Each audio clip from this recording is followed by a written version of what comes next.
यस्त्विन्द्रियाणि मनसा नियम्यारभतेऽर्जुन कर्मेन्द्रियैः कर्मयोगम् असक्तः स विशिष्यते। अर्जुन, जो पुरुष मन से इंद्रियों को वश में करके जब मन में भी वासनाओं का स्फुरण न हो सर्वथा अनासक्त हुआ कर्मेंद्रियों से कर्मयोग का आचरण करता है, वो श्रेष्ठ है। ठीक है, समझ में आया कि कर्म का आचरण करें, किंतु ये प्रश्न खड़ा होता है कि कौन सा कर्म करें। इस पर कहते हैं, नियतं कुरु कर्म त्वं कर्मजायो ह्यकर्मणः शरीरयात्रापि च ते न प्रसिद्ध्येद कर्मणः।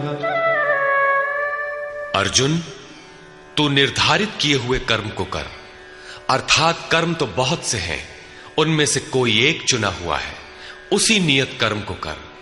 कर्म न करने की अपेक्षा कर्म करना ही श्रेष्ठ है, इसलिए कि करते रहोगे, थोड़ी भी दूरी तय कर लोगे तो जैसा पीछे बता आए हैं, महान जन्म मरण के भय से उद्धार करने वाला है, इसलिए श्रेष्ठ है।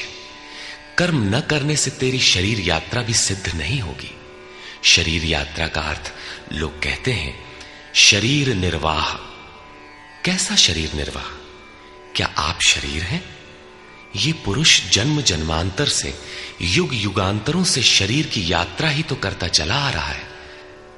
जैसे वस्त्र जीर्ण हुआ तो दूसरा तीसरा धारण किया, इसी प्रकार कीट पतंग से लेकर मानव तक, ब्रह्मा से लेकर यावन मात्र जगत परिवर्तनशील है। ऊपर नीचे योनियों में बराबर ये जीव शरीरों की ही तो यात्रा कर रहा है। कर्म कोई ऐसी वस्तु है जो इस यात्रा को सिद्ध कर देती है, पूर्ण कर देती है। मान ले एक भी जन्म लेना पड़ा तो यात्रा तो जारी है, अभी तो पथिक चल ही रहा है, वो दूसरे शरीरों की यात्रा कर रहा है। यात्रा पूर्ण तब होती है जब गंतव्य आ जाए। परमात्मा में स्थिति के अनंतर इस आत्मा को शरीरों की यात्रा नहीं करनी पड़ती, अर्थात शरीर त्याग और शरीर धारण वाला क्रम समाप्त हो जाता है। अतः कर्म कोई ऐसी वस्तु है कि इस पुरुष को पुनः शरीरों की यात्रा नहीं करनी पड़ती। मोक्ष से शुभात। अर्जुन, इस कर्म को करके तू संसार बंधन अशुभ से छूट जाएगा। कर्म कोई ऐसी वस्तु है जो संसार बंधन से मुक्ति दिलाती है। अब प्रश्न खड़ा होता है कि वो निर्धारित कर्म है क्या? इस पर कहते हैं,